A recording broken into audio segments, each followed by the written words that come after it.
দেড় বছর ধরে চলা ইসরায়েলি বর্বরতায় প্রায় নিশ্চিহ্ন হয়ে গেছে গাজা। ক্ষতিগ্রস্ত হয়েছে বেশিরভাগ স্কুল, কলেজ ও হাসপাতাল। গোটা উপত্যকা যেন এক ধ্বংসস্তূপ। এমন প্রেক্ষাপটে চলমান ধ্বংসযজ্ঞ ও প্রাণহানির প্রতিবাদে বৈশ্বিক ধর্মঘটের ডাক দিয়েছে যুক্তরাষ্ট্র ভিত্তিক দুটি সংগঠন। আরও জানাচ্ছেন শাওন মাহফুজ।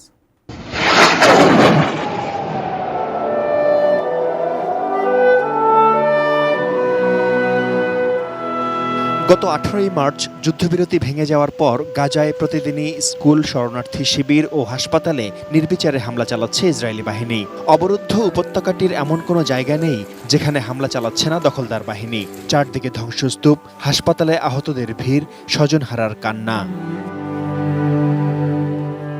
ইসরায়েলি বাহিনীর তাণ্ডবে মাটিতে মিশে গেছে গাজাবাসীর ঘরবাড়ি, বড় বড় রাস্তা উপড়ে গেছে, পানি সরবরাহের লাইন ও বিদ্যুতের অবকাঠামো পরিণত হয়েছে ধ্বংসস্তূপে। বেশিরভাগ হাসপাতাল এখন অকেজো। আগে যেখানে ব্যস্ত বাণিজ্যিক এলাকা ছিল সেখানে এখন ধ্বংসস্তূপ। স্কুল, কলেজ, বিশ্ববিদ্যালয় ধ্বংস করে দেয়া হয়েছে। 70% কাঠামো ক্ষতিগ্রস্ত বা ধ্বংস হয়েছে বলে ধারণা জাতিসংঘের। স্বাস্থ্যকর অল টাইম ফ্যামিলি কেক, সব সময় অল টাইম হেলদি লাইফ। এমন প্রেক্ষাপটে চলমান ধ্বংসযজ্ঞ ও প্রাণহানির প্রতিবাদে বৈশ্বিক ধর্মঘটের ডাক দিয়েছে যুক্তরাষ্ট্রভিত্তিক দুটি সংগঠন, new York health care workers for Palestine এবং ডক্টরস এগেইনস্ট জেনোসাইড।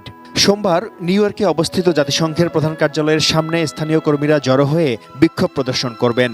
ধর্মঘটের উদ্দেশ্য সফল করতে সব শিক্ষা প্রতিষ্ঠান ও কর্মস্থল বন্ধ থাকবে। গাজার জন্য ন্যায় বিচারের দাবিতে সবাইকে রাস্তায় নেমে আসার পাশাপাশি মার্কিন সহযোগিতা বন্ধ ও অপরাধীদের জবাবদিহির আওতায় আনার আহ্বান জানানো হয়। এদিকে ট্রাম্প ক্ষমতা নেয়ার পর যুক্তরাষ্ট্রে ফিলিস্তিনপন্থী সবচেয়ে বড় বিক্ষোভ অনুষ্ঠিত হয়েছে। ওয়াশিংটন ডিসিতে হাজারো মানুষ ফিলিস্তিনিদের সমর্থনে জড়ো হন।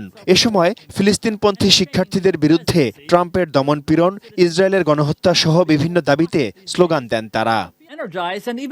Shaon Mahfuz, desk report, ATN news.